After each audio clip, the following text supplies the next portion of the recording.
It is our incredible honor and privilege today to have with us Sreeram Visvanathan from IBM, Global Managing Director of Government, Healthcare, and Life Sciences, live from the UAE. Sreeram, welcome. George, great to be here. Thank you for having me. You know, it's just so incredible to have you on this program today to be talking about so many important issues, especially as it relates to the global issues that we're facing, including, of course, the pandemic. And I guess that's probably apropos to begin talking about that because it's affecting everyone on this planet. To start with, could we talk a little bit about the impact on all of us as you see it? And what have you observed, Sreeram, over the last 3 months? And what do you see as the longer term impact on the industries that you work with each and every day? Well, George, it's the last 3 months have been have illustrated how fragile the world is, don't you think? It's been really incredible to observe how things that we took for granted every single day in our personal lives and in our professional lives are so fragile. Who would have thought supply chains could not cope with the requirements of of our healthcare workers, right? That we were so unprepared for something in an era of big data. That's something that we've been talking about for years and years, and yet we go back to basics and we say, okay, where is this disease? How is it going to progress? Why did it take so long for us to get ahead of it, right? Or even to the stage we are at. So I think my first observation is and reflection is how fragile the world is and how much we take for granted. I think technology has helped us in the immediate response to it. It's amazing, 60% of the workforce around the world are working remotely. And if anything, as we were talking about before the show, work seems to have accelerated. I talk with more clients today than when I was traveling 90% of my time. And we are able to do a lot more in a shortened period of time is how I feel. And whether it's remote work, whether it's supporting our healthcare industry, whether it's standing up additional compute power, whether it's using analytics and data to inform decision makers, to influence processes, to decide on resource allocation, we've been in the middle of all of that, right? And those are things that human beings have a tendency, to hunker down and to fight.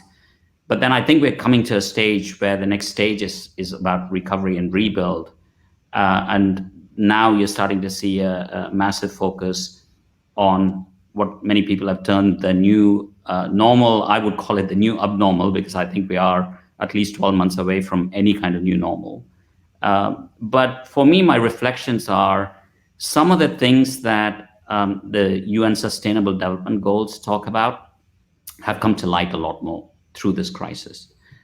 For instance, global inequality. You watch the news of migrant workers in India or in Africa rushing to return home.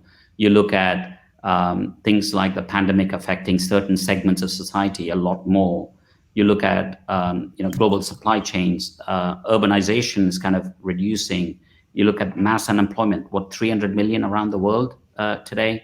And you see the focus on trying to recover economies.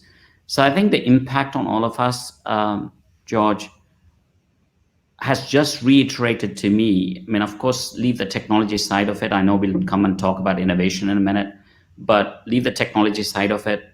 For me, the big impact is the need for all of us in industry, in government, and professionals to focus on the UN 17 sustainable goals and to really make a dent, to innovate, to think differently about how we can address some of those issues. Yeah, and just yesterday, I believe it was, the Secretary General, Antonio Guterres, came out and made an impassioned plea for that, on the doubling down of helping to achieve the 17 broad goals of the United Nations. And as you know, Sreeram, the 17 goals, were decided on perhaps the only time in the history of the UN where there was unanimity. Every single member, 193 member states, agreed on the broad framework, including the United States, on helping to achieve these broad goals. And what that says to me is it takes the politics out of the goals, which is a really fundamental component of helping to achieve them, quite frankly. And then you're able to just focus on what is the end game. You mentioned inequality. Certainly, according to so many reports from across the planet, there's been an acceleration or at least a highlight of the inequality that is present in certain areas. There's been an increased level of poverty and lack of education. And I think what happens during a crisis like this is there's a light that shines down upon the areas that are most vulnerable, right? And we're seeing that today. And I think that's part of the story of what is the ability to do something transformational at this moment, to address these issues when the light is shining on them directly. When there's, they say sometimes in Washington, I'm sure you've heard this, sunshine is the best disinfectant.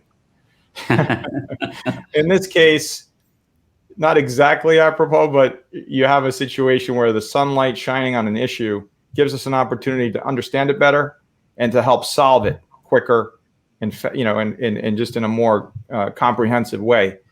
And I'd like to hear from you just quickly on, you mentioned the goals.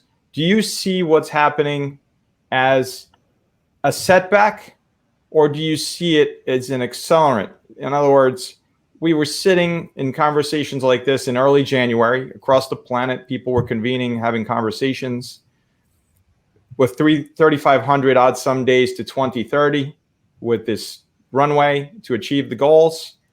And suddenly the world changed. Yeah.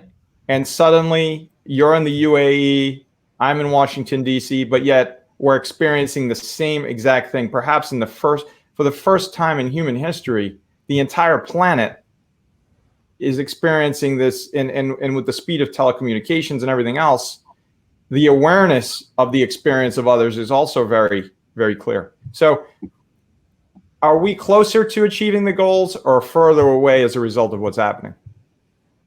I think we've got increased focus. My view is that, and we in industry can't allow that focus to go away, right? Again, a year hence, the danger is we all go back to business as usual. And what we need to do is to remember, this is one of the lessons, this is one of the gifts of this of this pandemic, is that it's brought to light, like I said, how fragile everything is. So if you look at the UN Sustainable Development Goals, I think we all have an obligation to focus on how technology and innovation can help drive material change towards that goal, towards achieving some level of progress.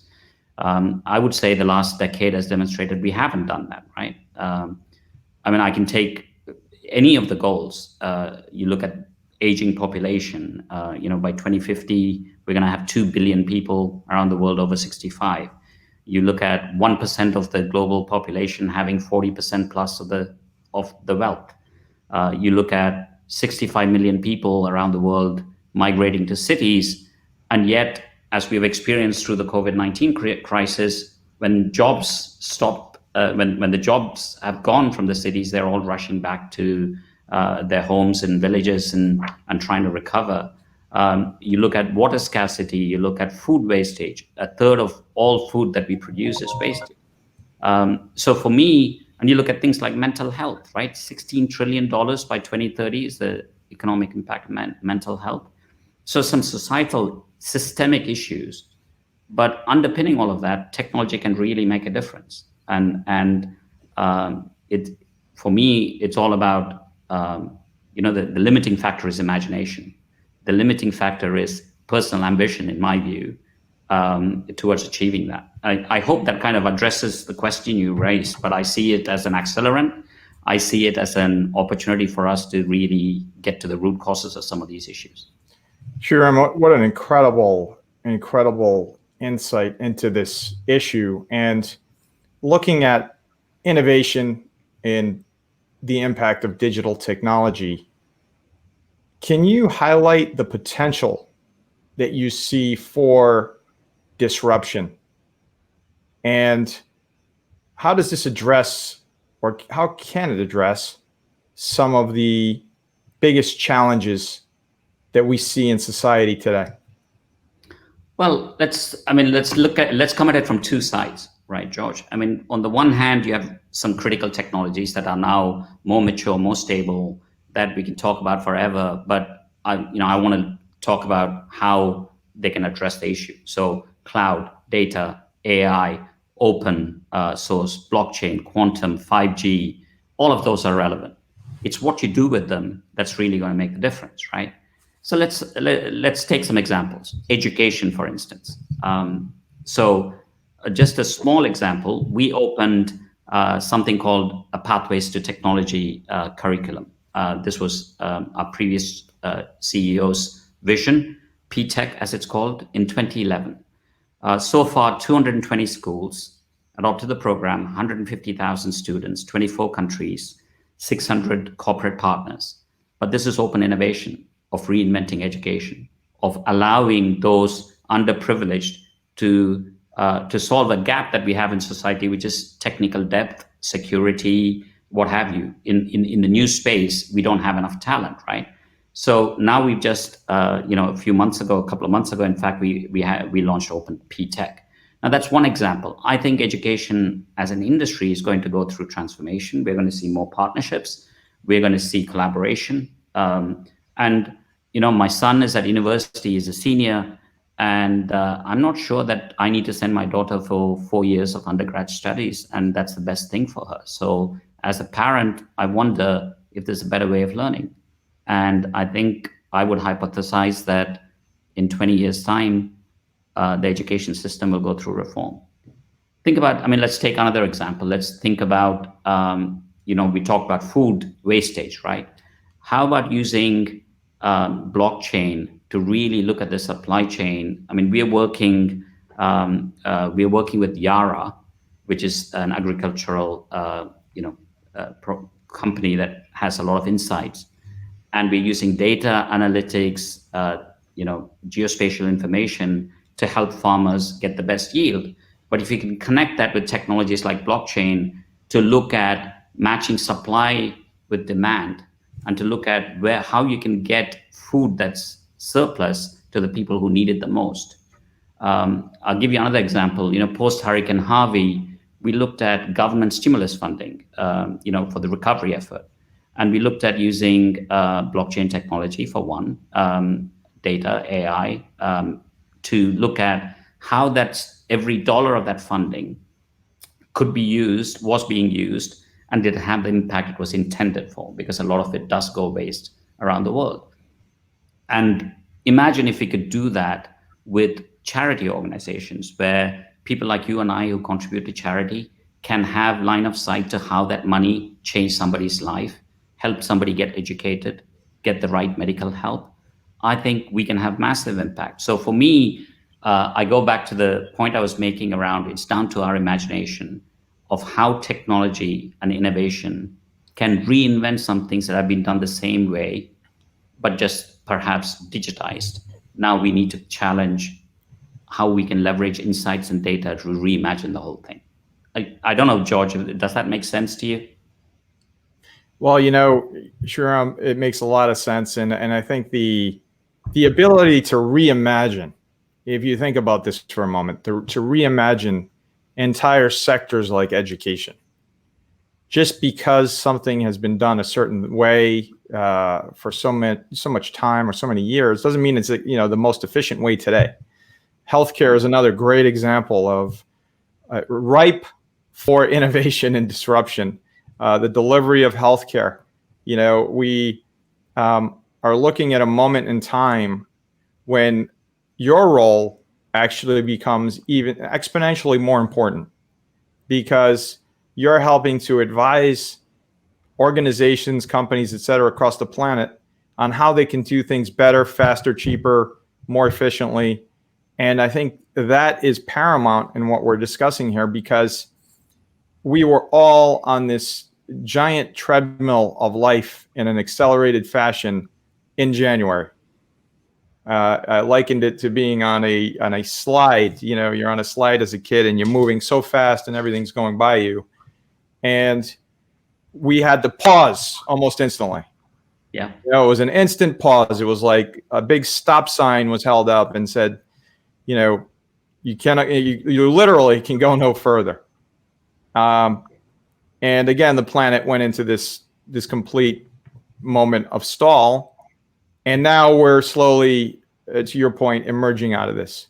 But how do we then capture, you know, this moment? How do we take this, you know, just disruption, I'll refer to it as, with such an impact on and loss of life, et cetera? I mean, just tragic, and learn from it and move and become better. And how do we make, you know, change happen faster?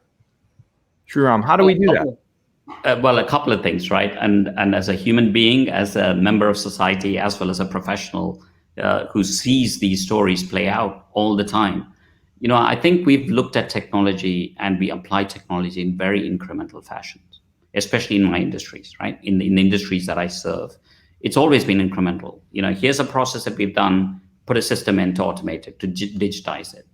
We haven't gone back to say if the founding fathers had all of the wherewithal we have today, would they have designed the structures of government the same way as we have them today? I would argue that they wouldn't, right?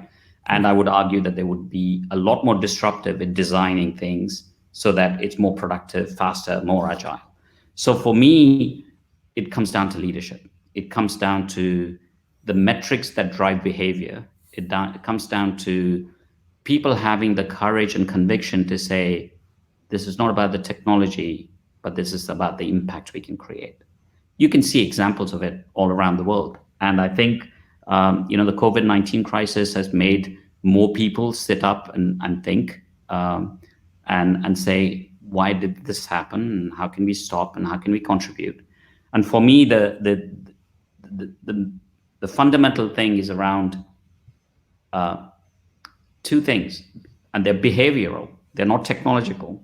You know, you have a guy from IBM talking about technologies are given, but it's about leadership. It's asking the why question. It's collaborating. It's creating an environment for innovation at scale. It's flattening organizations. And this is the advice that I always give my clients, and this is the conversations I have around how are you creating an environment where, you know, you don't have this reporting layer where it's a pyramid, but you have a reporting layer, or you're creating an environment where ideas are welcome, mistakes are okay, you learn from them, you invent, you innovate, you move on, and technology, you know, is available at scale to facilitate that. I mean, just look at how we are discussing things remotely. You wouldn't have thought this was possible 3 months ago. That's right. That's right. And I think it is this pause is now presenting the ability to do exactly what you just described, is to reimagine and rethink and restructure as the opportunity. And I think leadership is critical. It starts, I believe, always it starts at the top, the ethos and that tone. As I mentioned in my recent Forbes piece, tone is very important. And I believe that translates into action, or can translate into action. You work with governments, and you know, I've worked in government as well, and you know, it can be exhilarating, or it can be very, very frustrating when things either move too fast or oftentimes too slow. In this case, cloud. Governments seem to have been very slow to adopt cloud and AI and other technologies compared to what we see as the commercial sector.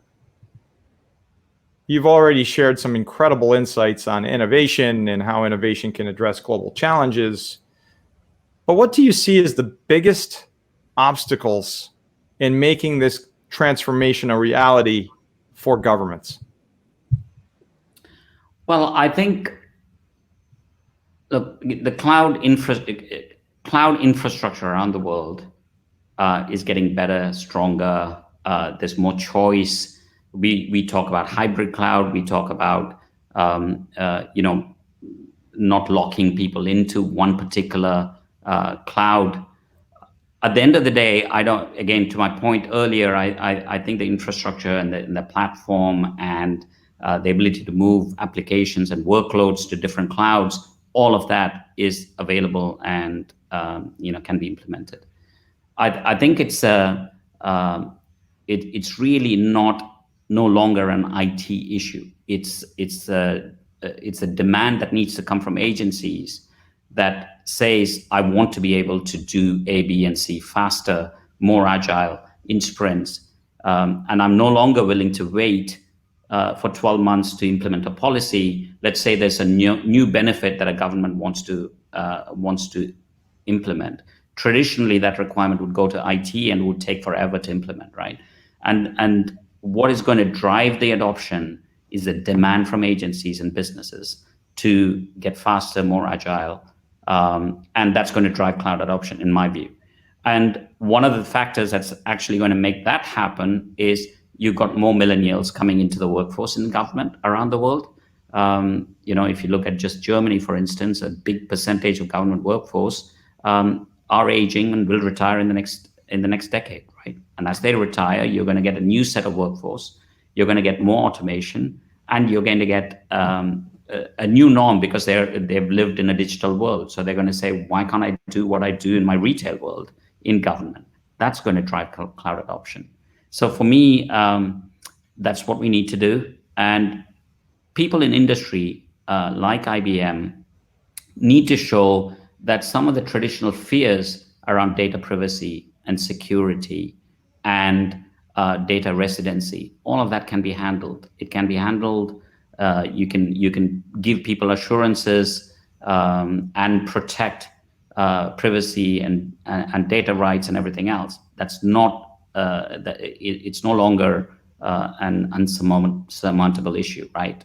It's more about opening people's mind to it, and that's where the secret sauce. That's the next hill we have to take.